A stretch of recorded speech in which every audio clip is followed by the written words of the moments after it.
Alright, so you've got some debt, and you've decided now you are ready to pay it down. Nowadays, that's pretty common. Depending on the size of the debt, and interest associated, paying off debt is no easy task. But it will help bring financial freedom. We have all been there, so don't think this is an impossible challenge. If you're not already aware, loans and credit cards generally collect interest, on top of the principal balance you've borrowed, or on top of the credit card charges you've made, as a fee for borrowing money. Taking on debt can end up being far more expensive than you initially planned, largely because of compound interest. That means that as interest is added to your debt, further charges are calculated, based on the new larger total. Your minimum payment might not be enough to cover all the interest that's accumulated over time. This is when people start getting in trouble with debt. Now the question is how to pay off the debt? Here's how to determine which method is best for you. You have to decide what method you are going to use. There are two distinct methods to pay off debt: the Debt Avalanche method, and the Debt Snowball method. While both are useful strategies to get out of debt, one method might be easier for you to stick with, and make a bigger dent on your outstanding debt. Both methods require that you list your debts, and make minimum payments on all but one debt. When listing your debts, it's also important to identify the types of debt. Different types of debt is used for different things: to buy cars, to buy homes, to finance your education, to start a business, or worst of all, is to finance your lifestyle. Some of these debts are tax deductible, and others are not. This depends on your personal situation. After listing your debts and minimum payments, then, this is where the methods differ. The Debt Avalanche method is where you pay the extra money towards the debt with the highest interest rate. The Debt Avalanche method can often result in lower payments over time. The Debt Snowball method is where you pay down the smallest balance first, and work your way up, regardless of the interest rate. The Debt Snowball method is an alternative that can give you the opportunity to feel successful faster.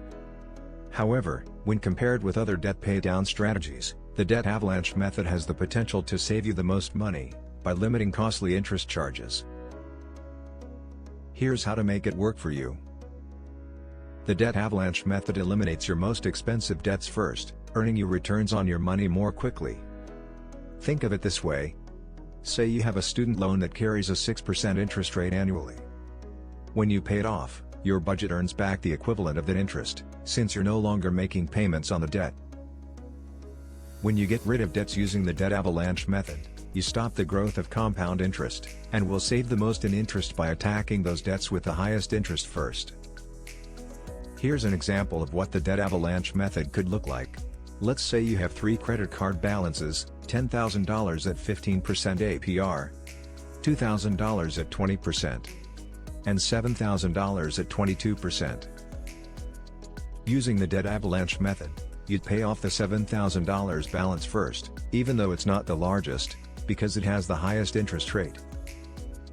Once it's gone, you then apply its monthly payment to the $2,000 balance with the 20% interest card. Once the $2,000 balance is paid off, you'd apply its monthly payment to the final $10,000 balance. The interest savings will add up. My opinion is the Debt Avalanche method is best, based upon the numbers. It's always worked for me. However, some people may need the small mental wins, or stress relief, from the Debt Snowball method. The Debt Snowball method can be valuable for maintaining energy and dedication while paying off debt. I know when I first had to tackle small debt, the Snowball method was very helpful. But now I am active in real estate investing, with a number of multifamily properties. And in my situation, debt is a tool used to build my business. I find the Debt Avalanche method the best for my financial freedom strategy. If you are serious about tackling your debt, then pick which method is best for your own situation and personality. The best method is the one you can stick to. If you are a person that needs more motivation to pay off debt, then stick with the Debt Snowball method. If both methods appear insufficient, you may want to consider debt relief instead. You can also use a combination of the two methods. Both debt repayment plans are useful and can help you regain financial freedom. The key is to come up with a plan and stick to it. Get moving on your journey to financial freedom.